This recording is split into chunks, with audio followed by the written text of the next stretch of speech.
All right, we are doing T.4 today. And like I kind of mentioned yesterday, you've done everything with trig. So you've done it if you're missing sides, you've done it if you're missing angles. Remember, if you are missing sides, you're going to use the normal trig functions. So something like sine, cosine, and tangent. But if you're missing angles and you're trying to find angles, then you're going to use the inverse trig. So sine neg 1, cosine neg 1, and tangent neg 1 to solve your problem. So let's get to it. When we're doing the problems today, there's kind of two different ways you can do it. So the first way is you can do 3 different trig problems. If you just really love trig and want to keep doing trig, then great, do it. Otherwise, you can do one of each of these. So you can do a trig problem, a Pythag, and a triangle sum theorem. I probably think it's easier to do one of each, but if you, like I said, if you just really love trig and want to keep doing trig, then that's fine as well. With these, the order is going to differ depending on the triangle that we're given, but you will do all 3 of these steps in each problem. So question number 1. We're given this. Our goal is to solve the right triangle, which means we need to find the 3 things we don't have. So once again, you'll always be given 3 things. So you're given the right angle. You're given that one of the sides is 10, and that one of the sides is 39. So it's our job to find the other 3 things. So the other 3 things would be the missing side. We'll call that x. We need to find the missing angle. Call that theta. And we need to find the other missing angle. We'll call it r. So it doesn't matter the order that we go as long as it works. So we can do pretty much anything we want here with the exception of triangle sum theorem, right? We don't know 2 of the angles, so we don't need to do that. So we can start with trig or we can start with Pythag. Let's just start with Pythag. So our first thing is we can set up our problem. 10 squared plus x squared equals 39 squared. So remember, it's always equals the hypotenuse squared, and that is my hypotenuse, the 39 squared. 10 squared is 100 plus x squared equals 1521. And subtract 100 from both sides. Get x squared is equal to 1421. Then I just need to take the square root of both those answers. And I'll get x is approximately 37.70 if you round. So that 0.696, 69.6 is going to round up to 70. All right. So we now know that this is going to be 37.70. All right, so now we are forced to do our trig problem here because we don't know 2 of the angles. We need to find the other angle. So let's solve for the blue missing angle first, and we can set up any problem we want, although I'll probably use the original 10 and 39 that we were given, just because those aren't decimals. We didn't round those numbers. Those are exact values. So I'm going to set up in OAH problem, I'm going to use the opposite on hypotenuse, which will be sine. So I'll set up sine of theta is equal to 10 over 39. I remember 10 is my opposite of this angle, and 39 is the hypotenuse. And to solve that, then we say theta is equal to our sine inverse. Since we're missing an angle, we use the sine to the negative 1. Then we just type in our calculator 10 divided by 39. And then we find out that our theta is approximately 14.85, so we'll say 15 degrees. We do round to the nearest degree when we're doing it. So we do know now that this is 15 degrees. And once we know that's 15 degrees, we can then find the other angle by doing triangle sum theorem. So we know 180 minus 15 minus 90 is going to equal our r. And when I plug all of that into the calculator, you get 75 degrees is going to equal angle r.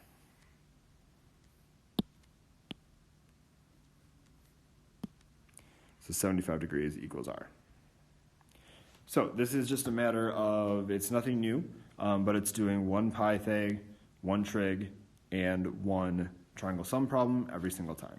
And once again, if you like trig, then you can just do the trig the whole time. Next question here, just FYI, hopefully you know that this isn't a 0. Up top here, 0 wouldn't make sense for side length. It's an O, which is a really bad variable name, so we'll just call it X so it's not as confusing. Once again, our goal is to find the other side. We'll call it C, just because it would be our hypotenuse, or maybe actually we'll call it H, since it is our hypotenuse. So we'll call that our H, and then we do need to find X, and we need to find that missing angle, which we will say is theta. Now this time we are given two angles in one side. In the last problem we were given the reverse of that. So in this problem we can't start with Pythag because we have two unknown missing sides. I don't know what that side is, and I don't know what that one is. But we could use trig, or we could do triangle sum theorem to figure out what that is. And in fact, I will start out with triangle sum theorem since that's the easiest. So theta here is going to equal 180 minus 90 minus 65 for an answer of 25 degrees. So our theta is equal to 25 degrees. And now we can do either problem that we want to. We might as well do trig. I'm sorry, we can't do Pythag yet. We have to do trig. So let's do trig, and let's solve for x to start out. So if this angle here is 65 degrees, and I know this is 20, then we can use a tangent problem and say the tangent of 65 degrees is equal to our opposite, which is x, over our adjacent, which is 20. I can put that over 1 and plug tangent of 65 into my calculator. Get 2.14. So 2.14 over 1 equals x over 20. Cross multiply that. So I'm going to get 1 times x is just x. And then when we cross multiply 20 times 2.14, we get 42.8. So x equals 42.8.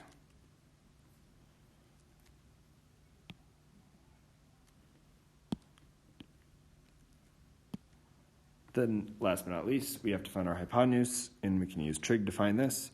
So we can set up the problem 20 squared plus 42.8 squared is equal to our hypotenuse squared. Once again, if you wanted to do trig to this last step, you could do trig and find h that way as well. 20 squared is going to be 400. 42.8 squared is 1,831.84 equals our h squared. Add those two numbers together, you get 2231.84 equals our hypotenuse squared. And then we can take the square root of both of those, and we'll end up with our hypotenuse being approximately 47.24.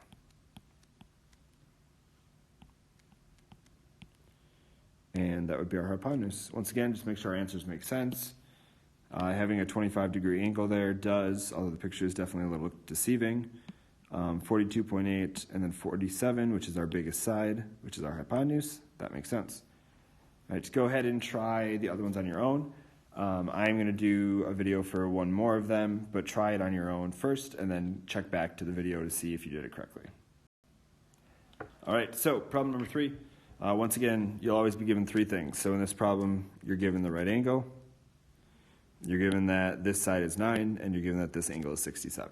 So from here, we can use our all trig, or we can use our 3 steps, 1 Pythag, 1 triangle sum theorem, and 1 trig to solve it. So let's get going. Let's start here working on our theta. And this one is pretty easy to find right away. It's just a triangle sum theorem problem. So we'll do 180 minus our right angle minus 67, and that will give us what theta equals.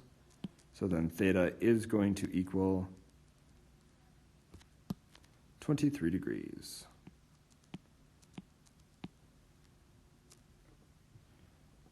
All right, next up, we might as well start finding z. Since that's the letter they gave us here to find, we'll use it. And in fact, Z's and 2's get confusing, especially on my iPad, so we'll call that our hypotenuse. So you got to look at and figure out which side we're dealing with. If this is our opposite, this is our adjacent, so let's do it.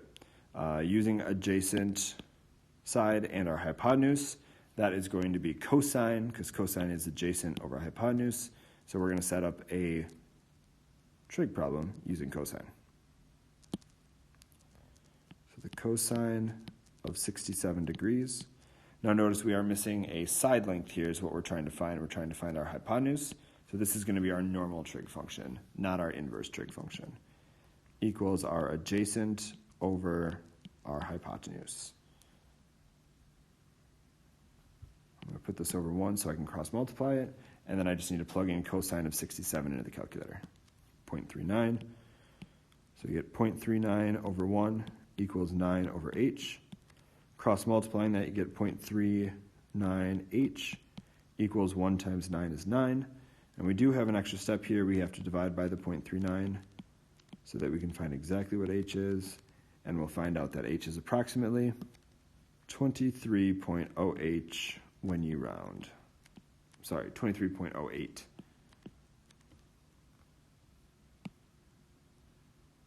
And now that we have two sides of a right triangle, we can do our last step, which is going to be Pythag with our opposite here to figure out what that's going to be. So I can set up the equation 9 squared plus our opposite squared. That looks a lot like 0 squared. So we'll make this our b. So plus b squared equals 23.08 squared. 9 squared is 81, plus b squared is equal to 532.69. Subtract 81 from both sides. We get b squared is equal to 451.69. And then we want to make sure that we take the square root of both sides for a final answer of our b is approximately, and I'm actually going to have the answer be 21.25.